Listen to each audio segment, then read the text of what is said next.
Good morning, everyone. Thank you for joining us for this workshop. It's morning for us, but for our current presenter, I'd like to introduce Kelley Quinn, who's coming to us from Paris. She previously lived in New York, where she was a house performer at Upright Citizens Brigade. She did improv and sketch comedy there. Her work's been featured in Vice, Vulture, Reductress, and other publications. She's a very funny lady, and she is here today to talk to you about generating and creating your own work and bringing your own creative visions to life. Hello. And with that, I'll say, Kelley, go ahead and take it away. We got a few other people coming in here right now, but I think you're good to get started. Gorgeous.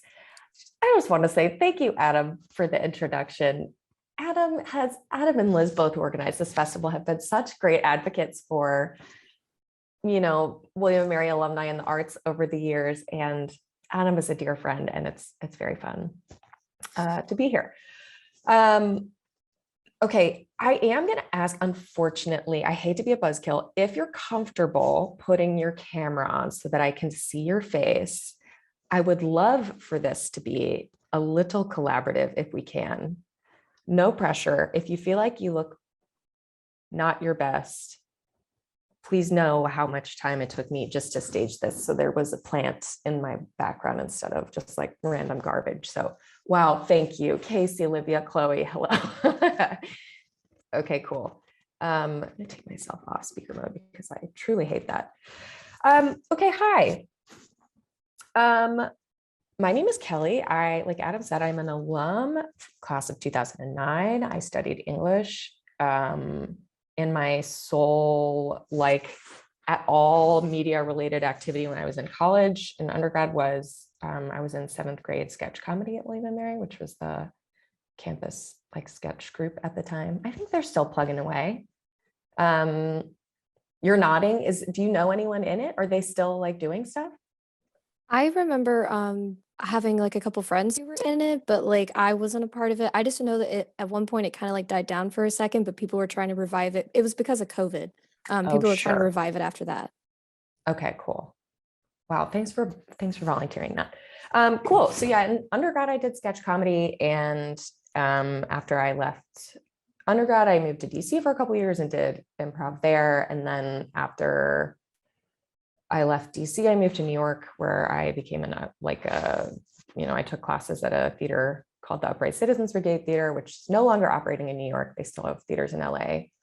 But I did improv and sketch comedy there for a number of years. And while I was there, I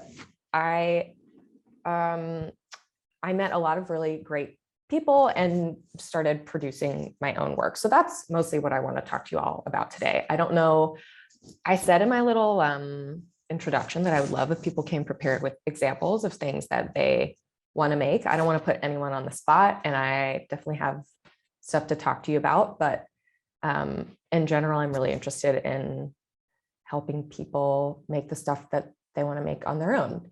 Because I will say my experience in New York in general, and I haven't lived yet in LA. But I think in the two, New York and LA are the big towns where you move to write or perform for TV, but it can feel like there's such a huge scene there and you have no idea where to get started. And I think always the best thing is just to make stuff you think is funny or interesting with people you like. And after sort of a crazy amount of time doing this, I would still say that's my best advice I can offer, is just start making stuff that you like with people you like. And if it's good and interesting, the attention might follow, but either way, you will feel creatively fulfilled. So, okay, I have a couple examples of things to share today. I want to ask, does anyone have a favorite series or a favorite short film or something that is more along the lines of an indie series or film, or something you've seen online that was obviously something that people made themselves, where you're like, oh, this kind of looks like shit, but I like the style of it, and it gave me some ideas for stuff I could make on my own. I saw Drea said I make an animated film, which is awesome. I have no experience with animation, but I have a lot of friends who do. Anyone else with stuff that you have seen online that you're like, that was cool, I liked that, I want to make something like that? And no pressure, we can circle back as well. In general, maybe you can put a little thumbs up or something, or give me a thumbs up. Are you can you give me a little thumbs up if you consider yourself a writer of any sort? Cool. Got a couple. Cool. And if you consider yourself more like on the performing side or producing side, maybe a little both. Okay, so no real performers. And anyone who's just here because you're like, I saw that this was free. I'm like trying to gauge what it's useful to talk about. Okay. Okay, well then I'll just talk about whatever I want. I want to show you a couple. Oh, thank you, Nicole. Okay. Producing, directing, improv performing. Yeah, totally.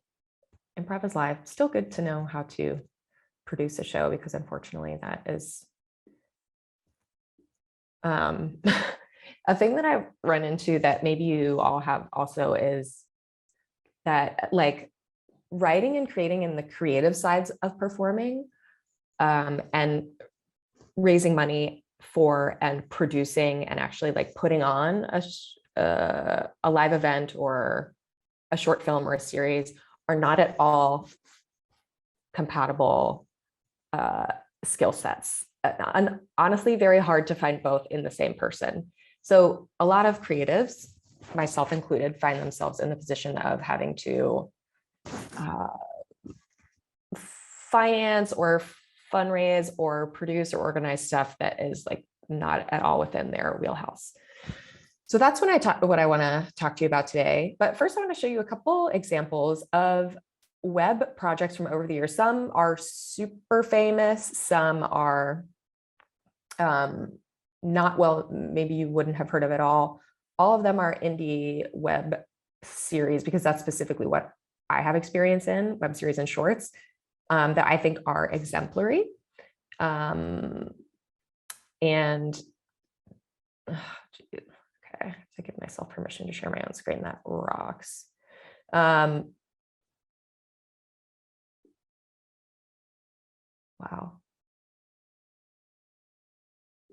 Does anyone know? I like thought that I've taught in the past on Zoom. And fully have no. Okay, here we go. Let you share down the bottom. Yeah, I got it now. Ah. Okay, let's see. Does this work? Yeah, here we go. Okay, can everyone see that? Okay, great. So the first thing I want to show you is a web series of a friend of mine. We're going to go from like not at all famous or known to then like sort of stuff that maybe you would have seen before. This is a web series by a friend of mine named John, who lives in LA now. He was an Upright Citizens Brigade writer and performer and has written and performed for a bunch of other stuff, but no projects that have been, they've been optioned but not bought by big networks. But he made one of my favorite web series of all time. It's called Business Work. And it's a great example of my like big takeaway for you all from today, which is it's maybe not the most romantic way to create, but I think if you're short on money, one thing you can always do is think about what are locations that I have access to. That is often a huge barrier to filmmaking that's not animated. It's like, what spaces can I be in for free for 10 hours with like 5 or 10 people and not get in trouble? You're lucky in that right now, many of you are on a college campus, you have access to a lot of buildings and stuff where nobody will need a permit. But later, if you move somewhere, especially like bigger cities like New York, it's a pain in the ass to film on the subway. There are rules. If you have more than 3 people, you can't do basically anything. It's been the same barrier for me trying to make stuff here in Paris where I live now. It's the same in Los Angeles. People see you filming in someone's front yard. They're like, people will call the cops because they're like, if that person doesn't have a permit, I can make them pay me for a permit. So I think securing a location and then coming up with an idea that you can pull off in that location is a great place to start if you're struggling for other ideas.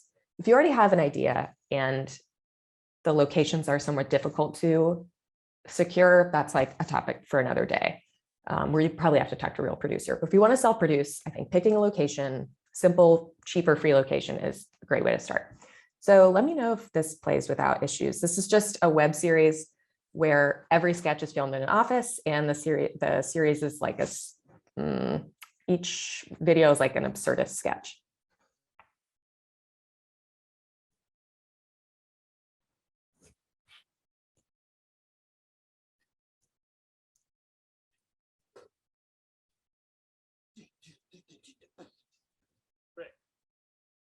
Rick. What are you listening to? Oh, This American Life.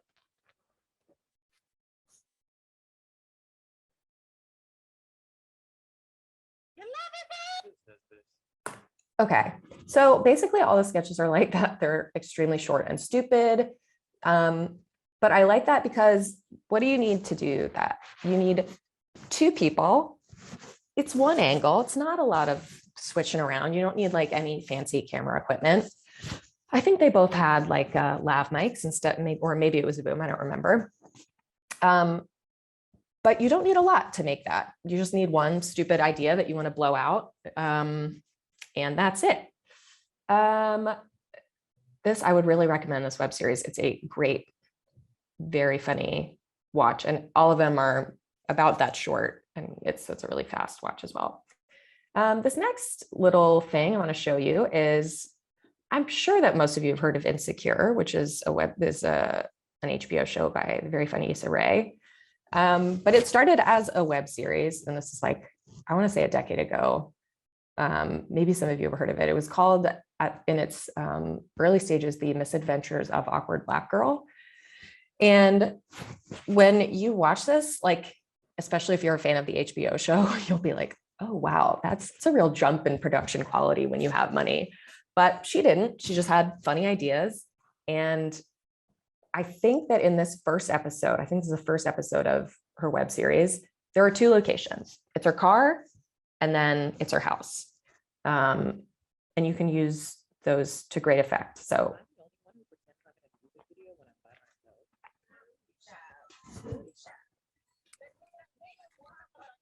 Hey, Kelly, there's no audio with your shorts. I think you got to click share audio.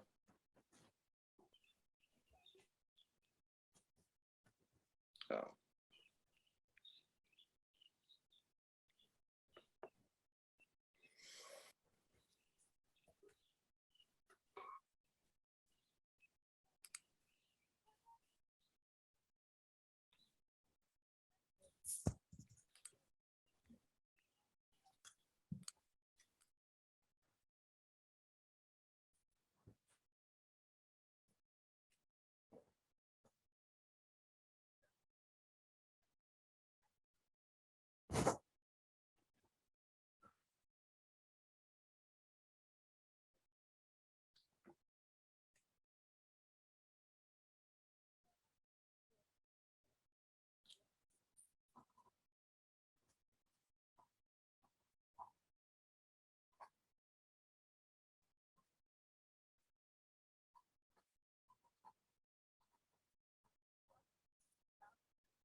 Wow. Fully just hearing that I've shared multiple videos without sound, which I love to hear. Hold on. Okay, great. Could you hear the first one at all? A It little. was very Okay. low. Wow, beautiful. You're all so polite. Thank you to Adam for letting me know. Wow, beautiful. Adam, if you're still there, is there a way to raise this sound level as I'm screen sharing? Yeah, can you hear me? Yeah. You're gonna need to reshare, and when you share, click the box that says share sound. Okay, let's try it again. So sorry, everyone. I'm gonna do stop share. Sure do see that option.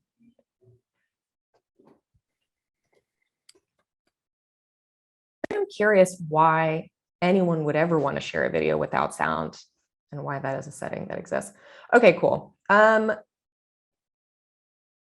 just keep playing from where it is. You haven't really missed much other than a rap battle at a car. Let me know. I'll if this set is your okay. face on fire. I don't give a fuck. It's two Nicki Minaj. Stupid bitch nigga, I hope you drown. That'll turn my frown upside down. I'm a bad bitch. You're a pussy nigga. What the fuck rhymes with pussy nigga? Yes, you deserve to die, and I hope you burn in hell, nigga. Burn in hell, nigga. Burn in hell, nigga. It's been my secret way of coping with stress since the 6th grade. It gets me through my job, my relationships, and my life. It's odd, but what can I say? I'm awkward. My booty shop.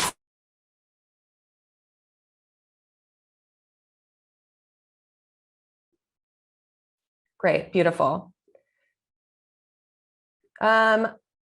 Cool. So from what from what you could hear from that, and if you know Insecure, then you know that that's just an extension of the ideas in that web series. But the concept there is that she is a person who is awkward. All of her social interactions are awkward, and she sets up several core concepts. But the way that she does that is using locations that were easily accessible to her in Los Angeles, namely cars, because everyone has one, and an apartment, because a lot of people have those. So anywhere she films in that web series, which later became hugely popular and eventually got her the deal that became Insecure, yeah, the way that she did that was just by using locations and people who were available to her. Cool. Could you hear business work at all? Sad if you couldn't. It's really funny. Cool.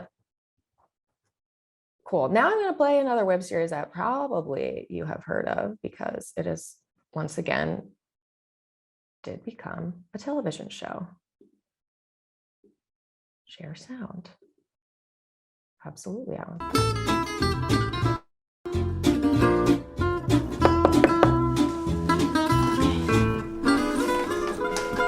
Hey, what's up? Hey, I'm Abby. We met at the Columbus Day party. I don't know if you remember me. I remember you. Okay, yeah. cool. Hey, how are you? What's I've going seen you on? so long. How are you? It's so nice to see you. Good to see you.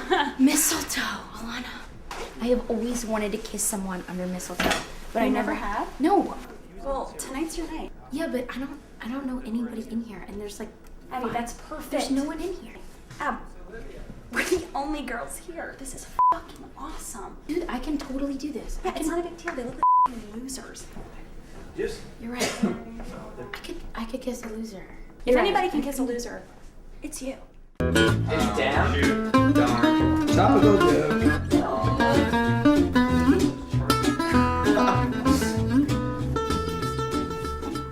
2 bites, but I don't like to have more than that. Because you want to taste it, and it's better that way. bites and then the rest of the bites. So I can. Yeah. I like cookies that are soft. Okay. No, like right out of the oven. Uh-huh. I did like cats. I saw it so long ago. I was just totally ignored. Oh, that's. I'm really trying, so I don't know what. I saw him then with like an asshole. Just try again. Get another drink. Look at that tall guy. very cute. Okay. All right. You can do I'm it. gonna- No big I'm deal. gonna do it. Okay. All right. Same for Abby. She's such a slut. Yeah? Yeah. No. I am too. I am too. It was the greatest move I've ever pulled. Alright. Alright. I'll see you later, man. Use that if you want. Oh, hey. How are you? I'm The Mike. other girl. Yeah, my name's Abby. Right on. How's So it you, going? you met Alana? I saw her. Cool. Right on. Checking out my gold watch. Yeah, I saw it. I noticed It's not it. real gold, but it looks Oh, like it. it's not. It looks like it. I guess it kind of does. It was a gift to myself. It feels real, right? Like it? He showed me his gold watch. Okay, then he was just gross and a I know. douchebag. I don't know. There's like no, Try again. there's like hardly anyone else here. I don't You really know. keep going. All right, I can try with that. Try again. One last guy. Okay. And then you I like don't hit know, I them don't all. want to watch this. Please. That guy has a gold watch. Yeah, I have a gold watch. I have a gold watch. It's like in here. Yeah, so we can't just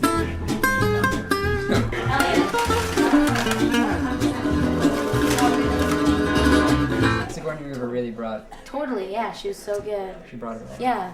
So, look, we're standing under the mistletoe.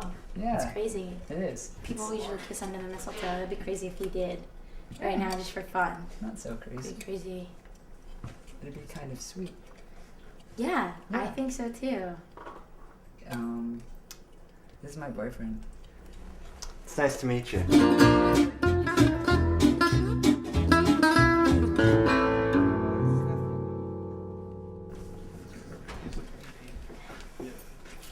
I'm really trying. This is really sad. Okay, but did you see that? I was trying with him. Yeah. You know what? Just kiss me. I don't want to kiss you. I could kiss you whenever I want to kiss you. Yeah, you don't. And never under mistletoe. Yeah, but I don't know anyone here.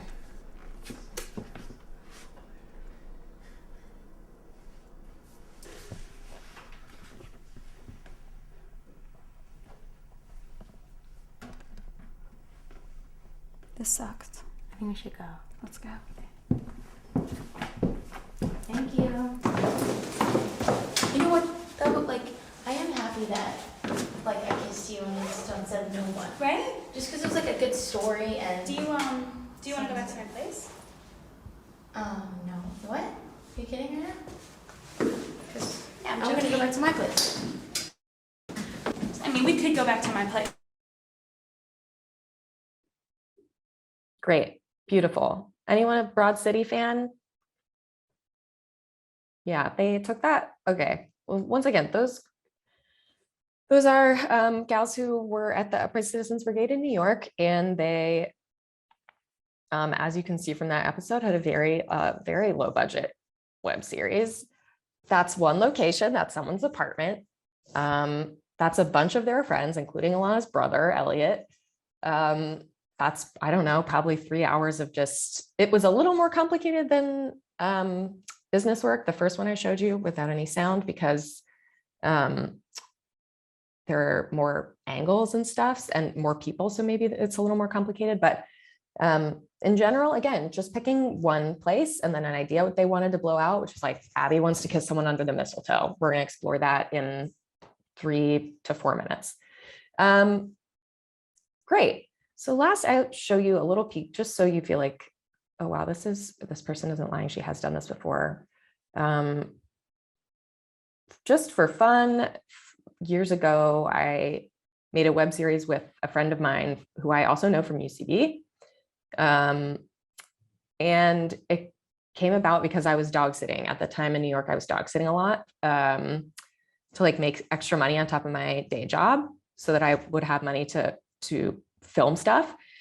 And when I was dog sitting, we started doing a bit where both of us are gay, and we started falling into a joke pattern. We were nagging each other like those straight couples you see on TV who absolutely hate each other and seem to hate their marriage. And you're like, why are you guys married?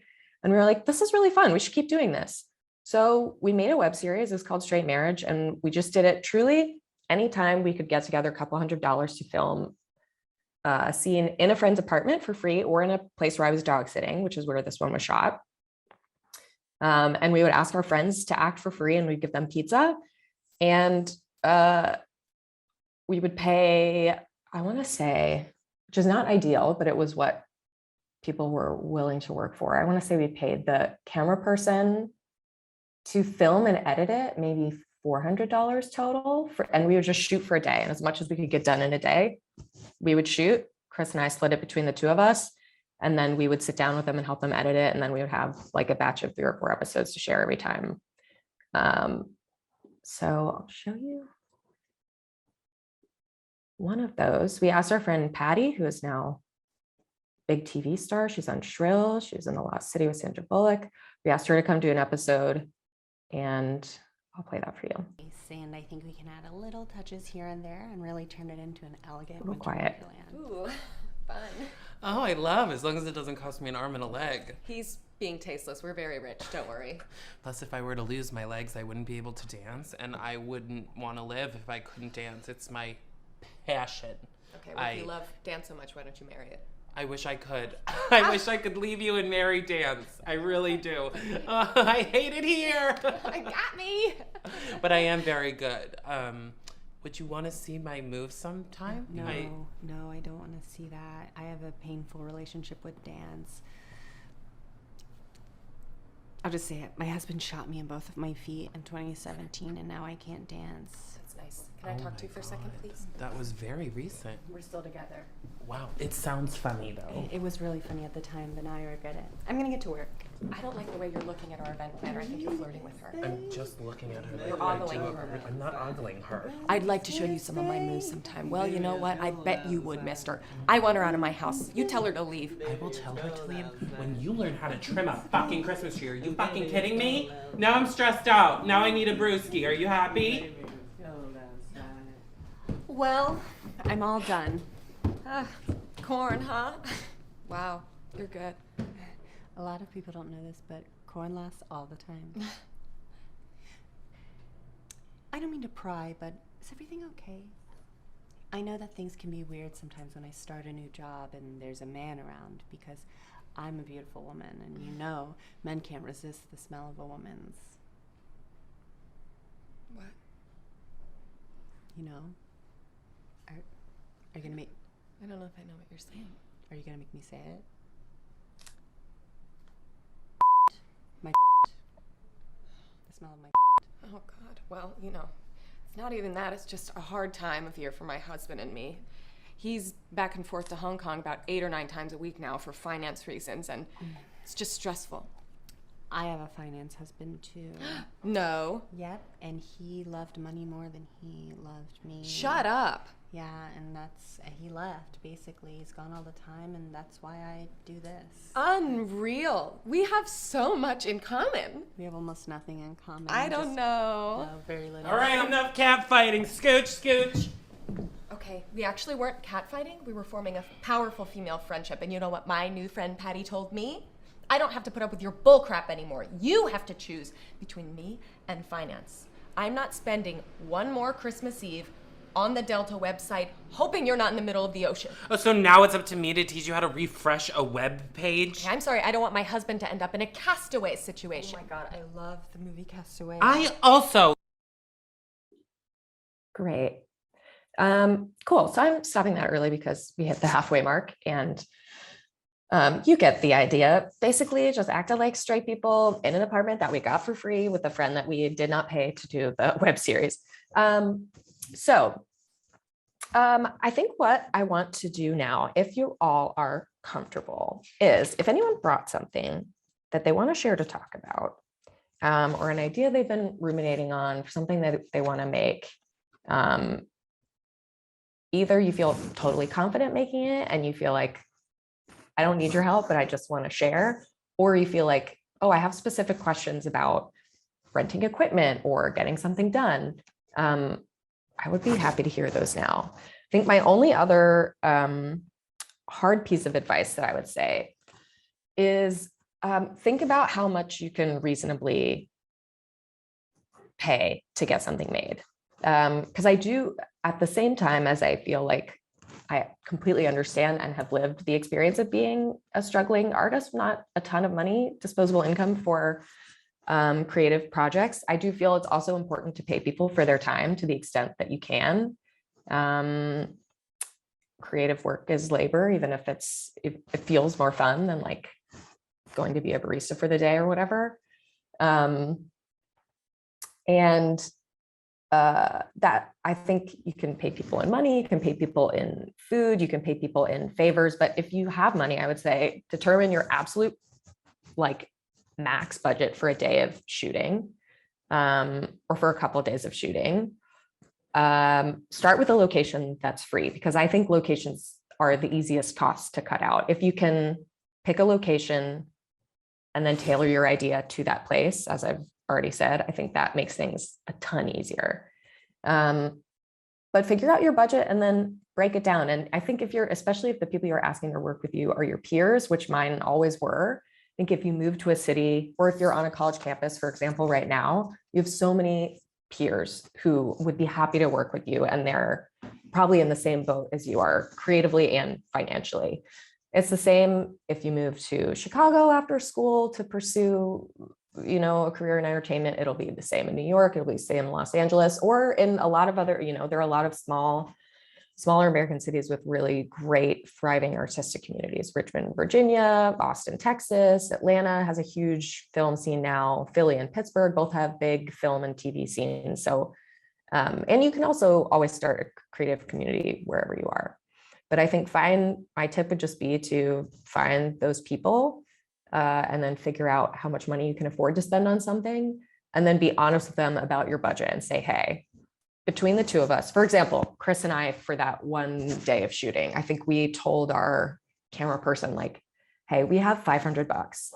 We know that we have to spend $50 getting pizza for everyone during the middle of the day. We know that we have to pay the sound person. We would love to be able to pay the actors a little if we can. Can you tell us what you would be willing to do for this amount, for $300 or whatever? And they'd be like, yeah, then I'll stick around for however long it takes to get this. We'll do 8 hours. And also maybe I can help you edit it afterwards, or I can refer you to someone who I know will edit the episodes for cheap. If you can teach yourself to edit, that's an excellent way to save money. And it's also a good skill to have, because whoever edits your final product does have ultimate creative control over it. Editing is super, super important for timing and stuff like that. So yeah, I would say I could send you away 3 big things. It's find a creative community of people you can do favors for, and in turn have favors done for you, and who you like and who are fun to work with. Find locations that are free and train your brain to do the stuff within those limits, so you don't have to spend a ton of money like renting an arena or whatever. And until a studio or network is paying you to do that. And 3, pick a budget and try as hard as you can to stay within that budget. So with those things in mind, does anyone have like a little project they've been noodling on that they want to talk about, or that they want to brainstorm on? I would love for this to become somewhat more collaborative in the second half. Yeah, go ahead, Drea. Am I saying that right? Yeah. Hey. When I was in college, I made this thing that was going to be a web series with my friend, and I pretty much like made the whole thing. So I made these like animated bird puppets. Oh, cool. Out of just like textures that I found in like Photoshop and stuff, and I put them together in Character Animator. And me and my friend are really close, and we have like this really like dynamic chemistry, and there's a lot of good banter, and we're just kind of like naturally funny together, Yeah. And so I just recorded audio of us talking for like 3 minutes, like unedited, whatever. And then I set the bird puppets to be like along with that audio, and had like some visuals so going in the fun. background. Yeah. And it was a really good time. And I miss making stuff like that. And all I have right now is like a trailer for what the series would be, and episode 1. And I think what's holding me back is that we lack like a gimmick or something. Like it was like a theme sort of. Yeah, like that first episode was just like us like talking as birds, and it was very funny, but I don't know if like we don't have like something that there's no conflict, like, you know, like we're just sort of like existing in space and I think that's talking to fine. each other. Mean, I don't want to interrupt, but I think I wouldn't stress too much about that. The whole concept of Broad City is like, we're two best friends and we're getting into trouble. It's rare, I think, that a web series has a super tight, it's the same with Business Work. The first one I showed you was like sort of absurdist sketches, but set in an office. And it's rare that you get something like High Maintenance or one of those series that's like, this is an extremely tight concept. And you know, everything is bound by that. I think it's more common to have, oh, we have fun together, we have good chemistry, and then we can sort of retrofit a theme onto that. Yeah. I mean, my question is because I handled all the production, the editing, and like all that stuff, so I don't have to worry about like budgeting and all that other That's crap. really cool. That's very impressive. I hate doing that stuff. I will avoid it at all costs. Oh no, yeah, I totally love it. But in terms of like when you were making what you were making, you know, like for me, I need a schedule to get things done. I need deadlines. You know, I need some kind of like routine to keep things going. Like, how often were you focusing on your projects that you were working on? That's a great question. I mean, I'm fully in Paris right now because I burned out doing exactly what you described, which is like waking up at 8 a.m., going to my full-time day job at NBC, then leaving work and either going to rehearsal or doing a show at UCB or filming something or writing or editing. So I ultimately don't have very healthy advice, but I think the advice is just that if this is what you like to do, then set a time where you know your brain is active and make sure that you're writing a little bit every day.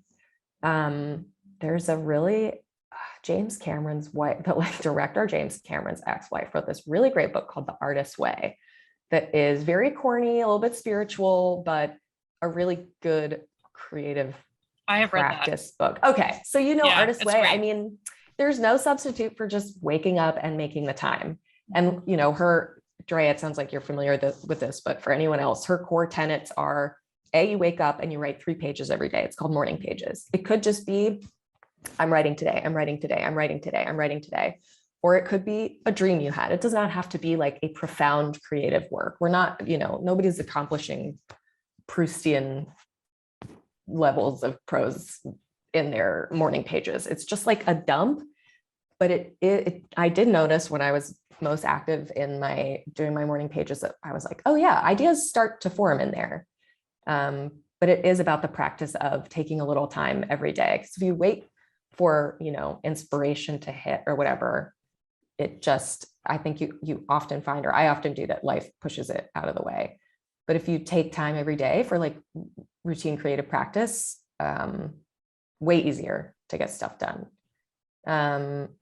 And you could substitute morning pages with, okay, today I'm gonna animate something, I'm gonna draw something, I'm gonna whatever.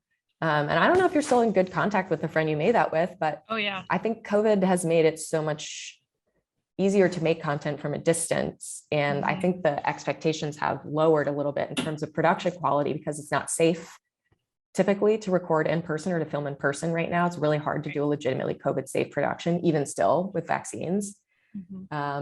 So I think recording just with decent mics from afar and then animating it with puppets or voiceover or whatever is like, that's great. That's exactly the speed of so much of what people are doing right now. And especially with TikTok, I think TikTok blew up after I was like too tired to be doing web stuff all the time anymore. But TikTok has brought the level down so much where it's like, these people are talking to camera with, and you could see their earbuds in. Nobody is doing like incredible production value level work. But if the ideas are funny, if you're having a good time, I think that's going to speak more loudly than the quality of what you're making. Thanks. Yeah, I don't know if that answered your question. Does anyone else have, I don't know, thoughts for Drea or like any themes or like, did you have a name for what you made? Yeah, it's called Weird Birds. I can send you a link or something. It's pretty cool. Yeah, please. I would love to, see anything. Drop stuff in the chat. Yeah, definitely. Okay, cool. Anyone else got a little something they want to share? Casey, Ryan. Looks like Ryan also became Sherry. Ryan did mitosis into 2 different Zoom accounts. This is Sherry. I apologize. Okay. I keep getting kicked off for some reason. Oh no. I'm not sure why, but hey, I appreciate the shout out. I own an agency in Richmond actually, and I appreciate the shout out to Richmond. Yeah.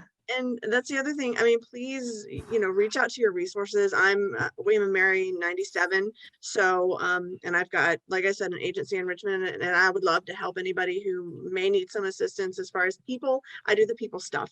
So yeah, I appreciate the shout out.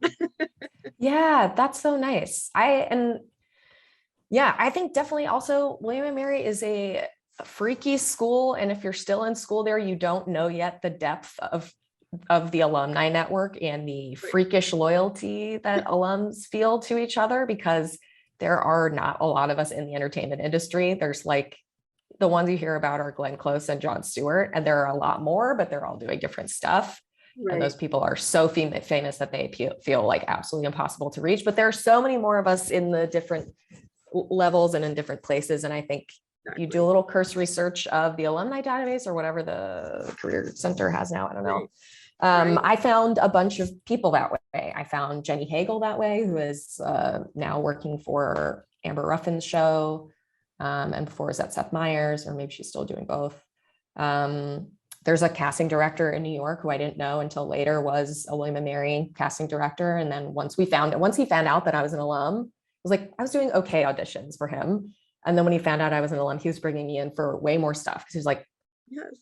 The net is so wide that when people, if people like knowing that they have a way to connect to you, that is Absolutely. A little rare. Yeah, and like you said, the whole William and Mary connection, there's so much loyalty and so much to be said for that. Definitely. Yeah, it's almost frightening. It is. But yeah, anyway, sorry. I don't know why I keep getting kicked off, but no, not at all. Glad to meet you. Yeah, you too.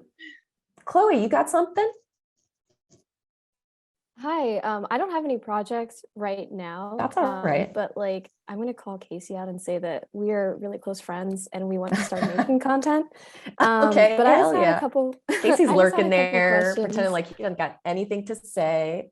I know, and it's like he just submitted a script and everything. I'm like, he's doing great work. I'm just going to shout him out because I love him. But I had a question about web series. Do you think that comedies generally do better because it grabs people's attention, or is there a medium, not a medium, but an audience for something that's might be more serious, or a mixture between drama and comedy? That's a great question. The ones I know are comedies because that's the world that I came up in. But I think any genre works as long as you can make something for the genre. I think comedy is easy because it can be short, and sometimes to develop a dramatic idea more fully, maybe you need more time, but that's not necessarily true. I'm trying to think. I feel like a lot of, this is not a web series, but Black Mirror, a lot of the ideas are sufficiently creepy that if you condense them down into their essence, right, you could get that across in 3 or 4 minutes if you wanted to or needed to. So no, I think comedy is the world I know, but I think if you want to be working in other moods or genres, it's completely possible. I would just say be conscious of people's attention spans, because as the world changes, it's harder and harder to get people to pay attention to something that's over, I would say 7 or 8 minutes online. Still happens, it's possible. But I've at least observed that in my own work. That's not to say you shouldn't be writing and making that other stuff, but it's if your intention is to put something out online for other people's consumption, sometimes it can drop off if people notice it's long. Yeah, I totally understand what you mean. I started making TikToks for funsies, and the number of comments that I get were sometimes people are like, you talk too much, and you don't get to the point quick enough. It's if it's not under 30 seconds, they're not interested. Oh my God. Very interesting. Yeah, and TikTok's expanding to 10 minutes, so we'll see how that works out. But I had a second part to my question. I was wondering, how marketing works. Like it's kind of hard with like there's so much content out there, there's always something. Do you have any tips for like how to market a web series when you first start? And like did you use YouTube mostly? Yeah, we used YouTube. Okay, this is a great question. It's not something I'm super good at. I will say I have been lucky just by virtue of having spent almost a decade at UCB. I have friends who are better connected than I was when I left college or when I was in college. So if I'd been making stuff in the vacuum of post William and Mary people, it maybe wouldn't have gone anywhere. But because, I had friends who had meetings at Comedy Central or IFC, and they were like, hey, we really like your thing. We want to pass it along. So a lot of it was just word of mouth, and that comes just from community. I would say I know people who hire PR agencies to promote their stuff. That's an option, but it's not cheap. And other than that, I think if you're savvy about like social media, I think through a combination of like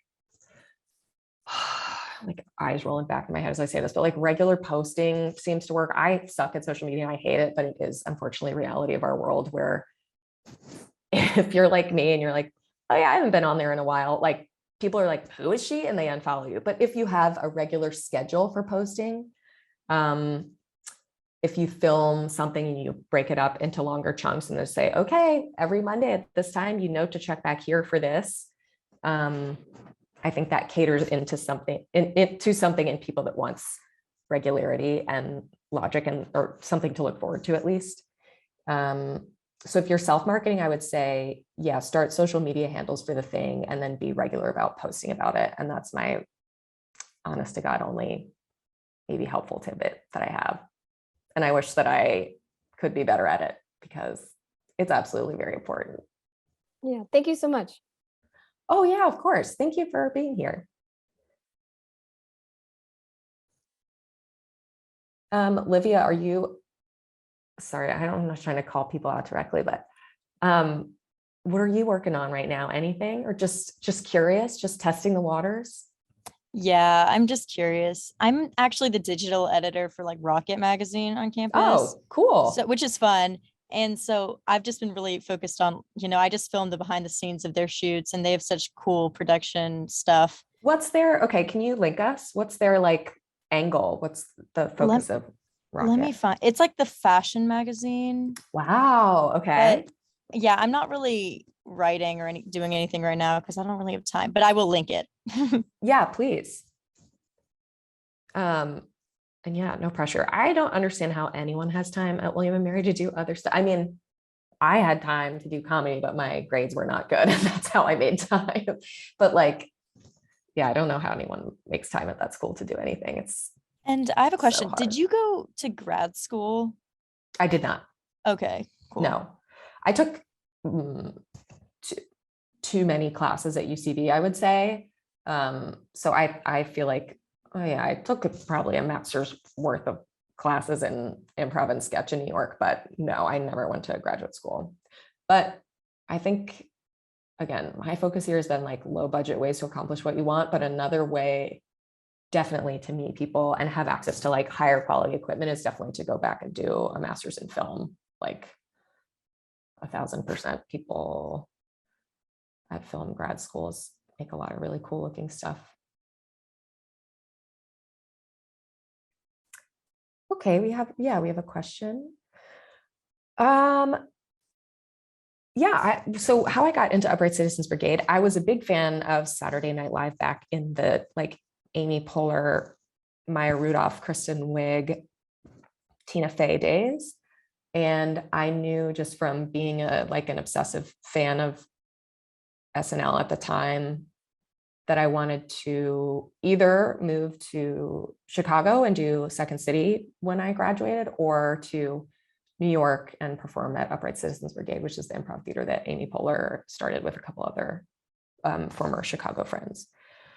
So I decided on New York, not really anything scientific, just like because East Coast was closer to where my family was, and started taking classes there. They're open to anyone. It's not like there are some improv or comedy theaters where you have to audition in order to get onto a certain track, but UCB wasn't like that. Anyone could take any class they wanted. Groundlings in LA is a little different, and some others might be a little different. But I just started performing there and I found that I really loved it. And they had a very complicated culty system of levels, and I completed all the Scientology levels at UCB, and then eventually auditioned enough times for one of their improv teams that I got on. And then after that, they put you on a team and give you regular show slots. So I was doing improv there like once or twice a week. And then later, I also wrote my own sketch show with a friend and submitted it to the theater. And the difference between sketch and improv, I feel like everyone here probably knows, but just in case, improv is obviously improvised, made up on the spot. You don't prepare anything going in, so you can be extremely lazy and be good at improv. Sketch, you do have to write and rehearse and do stuff ahead of time and then show up and do it. So I wrote a sketch show with a friend at UCB that did really well there and ran for 6 or 7 months. And again, they just like gave us stage time. But again, you can do that anywhere with floorboards and lights. There are increasingly so many great indie comedy venues in cities across the country. Where Adam, our moderator from, is in Richmond. There's a William & Mary alumni who ran a theater there. I actually don't know what is going on with that theater right now, so maybe you would tell me not to advertise it. But at one point, the Coalition Theater in Richmond was doing great things. They may have also fallen prey to the pandemic. It's back up. Coalition Theater is back up. Everybody check out Coalition Theater in Richmond, Virginia. But yeah, that's I think, short story of how I got into UCB. I think I will say, if I had to do it again, it was an incredible way to meet a lot of really funny, really smart people. It was like my comedy community at William & Mary, but bigger. But they did not pay performers, and they claim that that's going to change. But I would say if you go on to write and perform after, I would encourage you to remember that your talent deserves to be compensated. I spent a lot of years doing shows for them for free that I maybe would not do if I started now. It was a great way to write and perform and meet people. Yeah. Who else? Casey, you gonna talk about your script that you submitted? Yeah, well, yeah, it was for this English competition. Cool. I did it for, I started doing it for my screenwriting class. It was called Board Game Club. It was a comedy about the president of the college board game club who has to save his club from being like removed from the evil chess club. I have no personal beef against the chess club. I just needed to find a villain. Yeah, so it was pretty fun to do. It was very goofy and very silly. That's so great. Is it the kind of thing that you would think about trying to self-finance, or you're like, this needs to be made by somebody else because I can't imagine filming it myself? No, I would love to do it myself, but I mean, I highly doubt it would work extremely cheap, because there is one scene where like it requires like a bunch of people in one big space. So that's always a tough one. Yeah, definitely. You have those dream scripts where you're like, I'm gonna write this and hope I can get it to somebody who would make it. But yeah, and the stuff we're talking about today, definitely it is unfortunately easier to think a little smaller, but I think it's also a good challenge for your brain. Or I would say, even if there's one scene from that's not the 100-person scene in a big venue, that you want to film as I don't know, the phrase sizzle reel, like just a little teaser of the idea, just to give people an idea.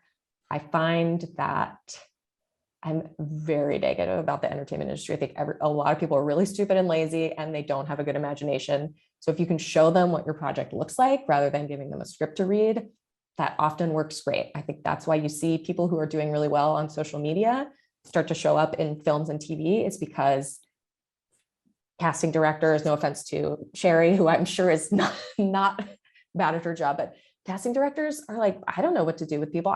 But like, if you show them what you're good at, then it's easier for them to say, oh, okay, well, I have this role that I would actually work.